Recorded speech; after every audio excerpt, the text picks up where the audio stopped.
Hi hello good morning. എല്ലാവർക്കും നമസ്കാരം. പത്തരമാറ്റിൻ്റെ ഇന്നത്തെ വിശേഷത്തിലേക്ക് എല്ലാവർക്കും സ്വാഗതം. അങ്ങനെ നമ്മുടെ നയന അടുക്കളയിൽ നിന്നിട്ട് അച്ഛനും അതുപോലെ തന്നെ ചെറിയച്ഛനും ഒക്കെ കഴിക്കാൻ വേണ്ടിയിട്ട് അസ്ത്രം ഉണ്ടാക്കിക്കൊണ്ടിരിക്കുകയാണ്. ഓ, ഇതാരുടെ നെഞ്ചത്തേക്ക് വിടാനുള്ള അസ്ത്രമായിരിക്കും നീ ഉണ്ടാക്കുന്നതെന്നും പറഞ്ഞ് നമ്മുടെ ജാനകിയും അതുപോലെ രേവതിയും കൂടി അങ്ങോട്ട് വരികയാണ്. ജാനകി കേട്ടില്ലേ, ഇവൾ ഒറ്റൊരുത്തി പായസം ഉണ്ടാക്കി ഞങ്ങളുടെ കുറച്ച് ആൾക്കാരുടെ വയറ് കേടാക്കിയിട്ട് നിൽക്കുക. ഇവളെ വിശ്വസിക്കാൻ പറ്റത്തില്ല. ഇവള് ഭക്ഷണത്തിൽ എന്തെങ്കിലും മായമൊക്കെ ചേർക്കുമെന്നും പറഞ്ഞ് ജാനകിയെ എരിപിരി കയറ്റി കൊടുക്കുകയാണ് രേവതി. അപ്പൊ ഈ സമയത്ത് നയന പറഞ്ഞു, ഇളയമ്മ, ഇന്ന് വരെ ഞാൻ ഭക്ഷണം ഉണ്ടാക്കുന്നത് എൻ്റെ ആത്മാർത്ഥത കൊണ്ട് മാത്രമാണ്, അല്ലാതെ അതിൽ ഇതുവരെ ഞാൻ ഒരു മായവും ചേർത്തിട്ടില്ല. പിന്നെ ചില ആൾക്കാർക്ക് അങ്ങനെയൊക്കെ സംഭവിച്ചിട്ടുണ്ടെങ്കിൽ അവർ ചെയ്തതിൻ്റെ ശിക്ഷ ഭഗവാൻ കൊടുത്തതായിരിക്കും. ഇപ്പം മലക്ക് പോവാൻ മാല ഇട്ടിരിക്കുന്ന വീടല്ലേ ഇത്.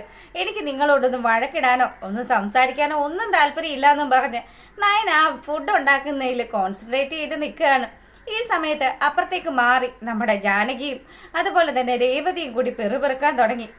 ഈ നിൽക്കുന്നവളെ ഉണ്ടല്ലോ, ചാടിക്കാനായിട്ട് ദേവയാനി ഏട്ടത്തിയെ കൊണ്ട് മാത്രമേ സാധിക്കുകയുള്ളൂ. പുള്ളിക്കാരി ഇവളെ ഇവിടുന്ന് അടിച്ചിറക്കി വിട്ടോളൂ എന്നൊക്കെ പറഞ്ഞ് ഇവളുമാർ അവിടുന്ന് പോവുക. അതിനുശേഷം നമ്മുടെ നയന ആ ഡൈനിങ് ഹാളിലേക്ക് ചെല്ലുക, ഉണ്ടാക്കിയ ഭക്ഷണങ്ങളൊക്കെ ആയിട്ട്. അപ്പം എല്ലാവരും അവിടെ ഓക്കെയാ, എല്ലാവരും നിരന്നിങ്ങനെ ഇരിക്കുക. അവള് ഭക്ഷണമൊക്കെ വിളമ്പി കൊടുക്കാൻ തുടങ്ങുമ്പോൾ ജാനകിയോട് നമ്മുടെ അജയൻ പറഞ്ഞു, ജാനകി നീ എന്താ നോക്കി നിൽക്കുന്നത്?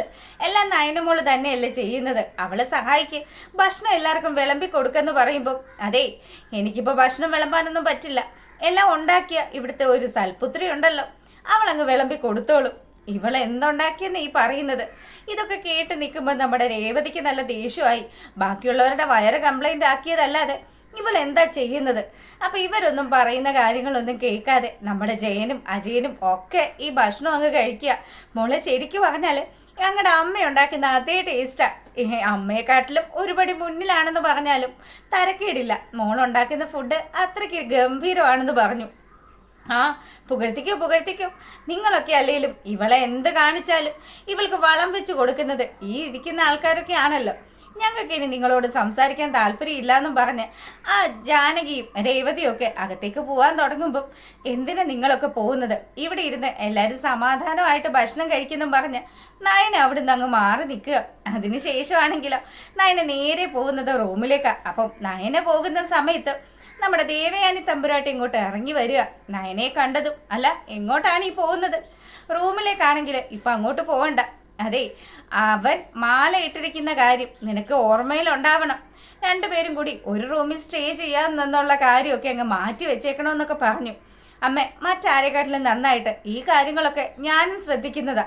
എനിക്കും അത്യാവശ്യം ബുദ്ധിയും ബോധമൊക്കെ ഉണ്ട്. അതുകൊണ്ട് അമ്മ ഈ കാര്യവും പറഞ്ഞ് എൻ്റെ അടുത്തേക്ക് വരണ്ടെന്ന് നമ്മുടെ നയന നല്ല കടുത്ത ഭാഷയിൽ ദേവയാനിയുടെ മുഖത്ത് നോക്കി പറയുക.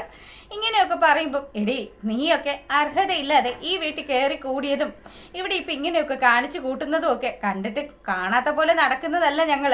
ഇതിനൊക്കെയുള്ള ഒരു തക്ക ശിക്ഷ ഭഗവാൻ തന്നെ നിനക്കൊക്കെ തരും. നീ ഒരു വിചാരം അങ്ങ് വിചാരിച്ചു വെച്ചിരിക്കുകയല്ലേ എൻ്റെ മോനെ നിന്റെ കയ്യിലാക്കാന്ന്. എന്തായാലും ആ കാര്യം അതങ്ങ് വാങ്ങി വെച്ചേര്.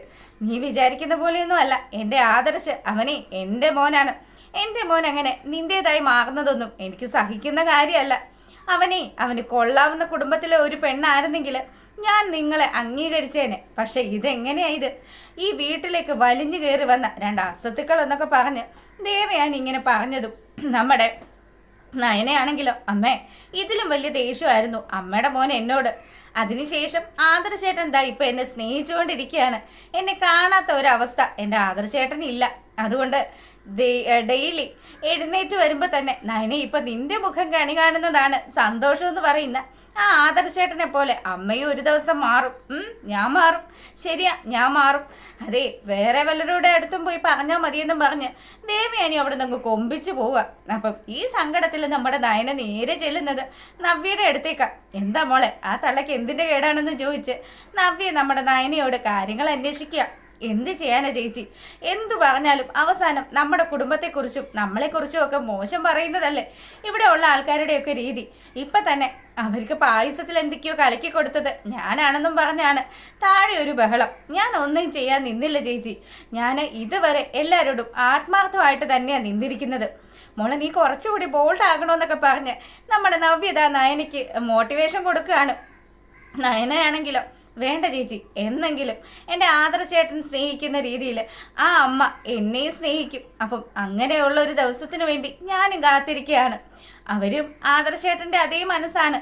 ഇപ്പം ആദർശേട്ടൻ എന്നെ സ്നേഹിക്കുന്നില്ലേ, അതുപോലെ ആ അമ്മയും എന്നെ സ്നേഹിക്കുന്ന ദിവസം വരുമെന്നേ. അങ്ങനെ വളരെ പോസിറ്റീവായിട്ട് നമ്മുടെ നയനെ നിൽക്കുകയാണ്. അപ്പം ഈ സമയത്താണെങ്കിലോ നമ്മളെ അങ്ങനെ ആ ഒരു സീനിന് ശേഷം നമ്മളെ കാണിക്കുന്നത് ജയൻ അയ്യപ്പസ്വാമിയുടെ ശരണമൊക്കെ വിളിച്ചിട്ട് പുള്ളിക്കാരൻ ഉറങ്ങാൻ തുടങ്ങുകയാണ്. അങ്ങോട്ടേക്ക് നമ്മുടെ ദേവയാനി കയറി വന്നു. ദേവയാനിയാണെങ്കിലോ ജേട്ടാ, നിങ്ങൾ ഒറ്റൊരുത്തനാണ് അവളെ ഇങ്ങനെ വഷളാക്കി വിടുന്നത്. നീ ആരുടെ കാര്യം ദേവയാനി പറയുന്നത്? ഞാൻ മലയ്ക്ക് പോവാൻ മാലയിട്ട കാര്യം നീ മറന്നു പോയോ എന്ന് ചോദിക്കുക. അല്ല, അതല്ലല്ലോ, നിങ്ങൾക്ക് ഇപ്പോൾ ഒന്നും പറയാൻ പറ്റത്തില്ല. പക്ഷെ എന്നാലും നിങ്ങൾ എല്ലാവരും കൂടിയാ അവളങ്ങ് വഷളാക്കി വയ്ക്കുന്നത്. എന്ത് ചെയ്യാനാ എൻ്റെ ഒരു തലയിലെഴുത്ത്. നിങ്ങൾക്ക് വല്ലതും അറിയാവോ ആ അനാമിക മോളോടും അവളുടെ അച്ഛനോടും അമ്മയോടും ഒക്കെ ഈ നയനെ എന്താ ചെയ്തതെന്ന്? നിങ്ങളുടെയൊക്കെ മുന്നിൽ അവൾ നല്ല പിള്ള ചമഞ്ഞിട്ട് അവൾ മറ്റു രീതിയിൽ ചില കളികളൊക്കെ കളിക്കുന്നുണ്ട്. അത് ഞാൻ അറിയാതിരുന്നിട്ടൊന്നും അല്ല. എന്നെങ്കിലും എൻ്റെ കയ്യിൽ കിട്ടും, അന്ന് ഞാൻ ഇറക്കി വിടുമെന്നൊക്കെ പറയുക. എൻ്റെ പൊന്നു ദേവയാനി, നീ ഇന്ന് അമ്പലത്തിൽ നിന്ന സമയത്ത് പോലും നിനക്ക് ഒരുപാട് ക്ഷീണമൊക്കെ തോന്നിയതല്ലേ? നീ ചെയ്ത് കൂട്ടുന്ന തെറ്റുകൾക്ക് ഭഗവാൻ തരുന്ന ശിക്ഷയായിട്ട് ഇത് വേണം കാണാനായിട്ട്.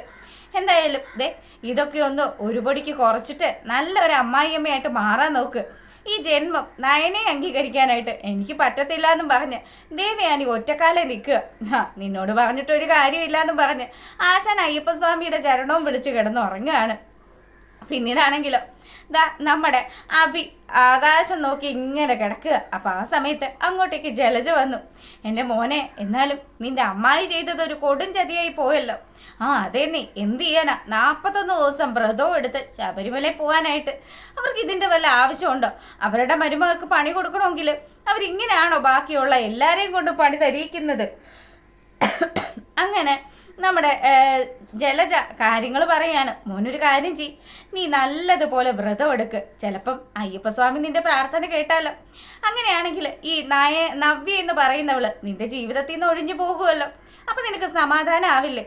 എൻ്റെ അമ്മ, അങ്ങനെ സമാധാനം കിട്ടാനാണെങ്കിൽ 41 ദിവസമല്ല 461 ദിവസം നോൻപെടുക്കാനും ഞാൻ തയ്യാറാണെന്ന് ഇവൻ അവിടെ വെച്ച് ഇങ്ങനെ പറയുക.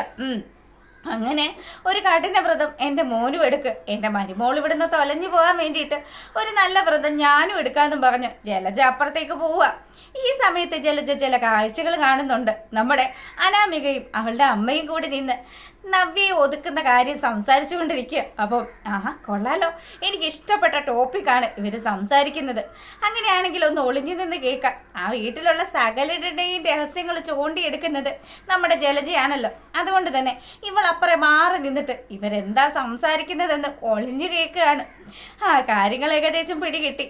ഇവരുടെയൊക്കെ വയറിളക്കിയത് നയനയല്ല നവ്യയാണെന്ന് നമ്മുടെ ജലജയ്ക്ക് മനസ്സിലാകുക. അപ്പം തന്നെ ജലജ ആ ഒരു തീരുമാനം എടുത്തു. ഇവരെ ഒന്ന് ചൂട് കയറ്റി വിട്ടു കഴിഞ്ഞാൽ ഉറപ്പായിട്ടും നവ്യയുടെ കാര്യത്തിൽ ഇവർ രണ്ടുപേരും ചേർന്ന് ഒരു തീരുമാനം എടുക്കും. സംസാരവും കാര്യങ്ങളും കേട്ടിട്ട് നവ്യയുടെ കുഞ്ഞിനെ കൊല്ലാനുള്ള പ്ലാനാണ്. അങ്ങനെയാണെങ്കിൽ താനും തന്നെ മോന് രക്ഷപ്പെട്ടു എന്നും പറഞ്ഞ് ഇവള് അവരുടെ അടുത്തേക്ക് ചെല്ലുക. ജലജയെ കണ്ടതും അനാമിക അനിയുടെ അപ്പച്ചി വരുന്നുണ്ടമ്മേ, മിണ്ടാതെ നിൽക്കെന്ന് പറയുക. മോളെ, ഞാനെല്ലാം കേട്ടു. ആ നവ്യ എന്ന് പറയുന്നവള് അഹങ്കാരിയാണ് ഇതിനൊക്കെ പിന്നിൽ കളിച്ചിരിക്കുന്നത്. അവളെ ഇനി അങ്ങനെ വിട്ടു കഴിഞ്ഞാൽ പറ്റത്തില്ല. അവൾക്ക് ഉള്ള ശിക്ഷ നമുക്ക് കൊടുക്കണമെന്നൊക്കെ പറഞ്ഞ് ഇവര് സംസാരിച്ചുകൊണ്ടിരിക്കുകയാണ്. ഞാനും അത് തന്നെയാണ് വിചാരിക്കുന്നത്. എന്തായാലും അധികകാലം അവളെ അങ്ങ് ഞെളിഞ്ഞ് ജീവിക്കാനായിട്ട് അനുവദിക്കരുതല്ലോ. അവൾക്കുള്ള ശിക്ഷ നമുക്ക് കൊടുക്കണമെന്ന് പറയുമ്പം അനാമിക അവളുടെ ദുഷ്ട മനസ്സിൽ എന്തൊക്കെയോ കാര്യങ്ങൾ പ്ലാൻ ചെയ്യുകയാണ്. നമ്മുടെ നവ്യയെയും കുഞ്ഞിനെയും കൊല്ലാനായിട്ട് എന്തോ ചില കുരുട്ട് പ്ലാനുകൾ അവിടെ നടപ്പിലാക്കുമ്പം നമ്മളെ കാണിക്കുന്നത് നമ്മുടെ ആദർശിനെയാണ് കേട്ടോ. ആദർശിത വരികയാണ്. അപ്പം ഓഫീസിൽ നിന്ന് നേരെ കുറച്ച് കട്ടക്കലിപ്പിലൊക്കെ ആണെങ്കിലും ആശാൻ നേരെ വീട്ടിലേക്ക് വരിക. വീട്ടിൽ അവൻ്റെ റൂമിലേക്ക് വരുമ്പം നമ്മുടെ നയനയെ കാണുന്നില്ല. നയനയെ കാണാതിരിക്കുന്ന സമയത്ത് നയനയുടെ ഫോണിലേക്ക് വിളിച്ചു. ആദർശേട്ടൻ വന്നല്ലോ, എന്തായാലും സന്തോഷമായി. ആദർശേട്ടാ എവിടെയാ, എന്താണെന്നൊക്കെ ചോദിക്കുമ്പം എടോ ഞാൻ റൂമിലുണ്ട്, തനിക്ക് ഇവിടെ താഴത്തെങ്ങാനും കിടന്നുകൂടെ? താനിതെന്തിനാ അപ്പുറത്തെ റൂമിൽ പോയി കിടക്കുന്നത്? അതെ, അങ്ങനെ കിടന്നില്ലെങ്കിൽ എൻ്റെ അമ്മായിയമ്മ പ്രശ്നം ഉണ്ടാക്കുമെന്ന് ആദർശേട്ടൻ അറിയാവുന്ന കാര്യമല്ലേ. അതുകൊണ്ട് ആദർശേട്ടൻ അവിടെ നല്ല മിടുക്കനായിട്ട് കിടന്നുറങ്ങുമെന്നും പറഞ്ഞ് ഇവള് നമ്മുടെ ആദർശിനോട് പറയുക. ഇത് കേട്ടതും 41 ദിവസത്തെ വ്രതമൊക്കെയാണ്, എന്നാലും സത്യം പറയാലോ ഈ കൊല്ലം മലയ്ക്ക് പോകുന്നത് എനിക്ക് തീരെ ഇഷ്ടമുള്ള കാര്യമല്ല. പിന്നെ എന്ത് ചെയ്യാനാ, തന്നെ കാണാതെ എനിക്ക് പറ്റില്ലടോ എന്നൊക്കെ പറഞ്ഞ് അവരുടേതായിട്ടുള്ള ആ ഒരു റൊമാൻറ്റിക് ആയിട്ടുള്ള സംസാരത്തിലേക്ക് പോകുമ്പോൾ നമ്മുടെ നയന പറഞ്ഞു, അതെ അയ്യപ്പസ്വാമിനെയും വിചാരിച്ച് നല്ലൊരു പുതപ്പൊക്കെ എടുത്ത് പുതച്ചങ്ങ് കിടന്ന് ഉറങ്ങിക്കോ, നല്ല ഉറക്കം കിട്ടുമെന്നേ. അപ്പം ഞാൻ രാവിലെ വരാട്ടോ എന്ന് പറഞ്ഞ് അവൾ ഫോൺ വയ്ക്കുക. അതിനുശേഷം തൻ്റെ ഭർത്താവ് തന്നെ ഒരുപാട് സ്നേഹിക്കുന്നുണ്ടല്ലോ എന്നുള്ളൊരു സന്തോഷത്തിൽ നമ്മുടെ നയന ഉറങ്ങാൻ കിടക്കുന്നത് കാണിച്ചുകൊണ്ടാണ് ഇന്നത്തെ വിശേഷം അവസാനിക്കുന്നത്. എന്തായാലും നമ്മുടെ നവ്യയ്ക്ക് കിടലും പണിയൊക്കെ ആയിട്ട് നമ്മുടെ അനാമികയും അമ്മയും അതുപോലെ അവരുടെ ഒപ്പം ആ പിശാച് പിടിച്ച ജലജയും കൂടി ചേരുമ്പോൾ പിന്നെ പറയണ്ടല്ലോ. എന്തായാലും കാത്തിരുന്ന് കാണാം. ഗംഭീരമായിട്ടുള്ള വിശേഷങ്ങളാണ് വരുന്നത്. എല്ലാവർക്കും നല്ലൊരു ദിവസമൊക്കെ ആശംസിച്ചുകൊണ്ട് വീഡിയോ വൈൻഡപ്പ് ചെയ്യാണ്. അപ്പോൾ ഓക്കെ, താങ്ക്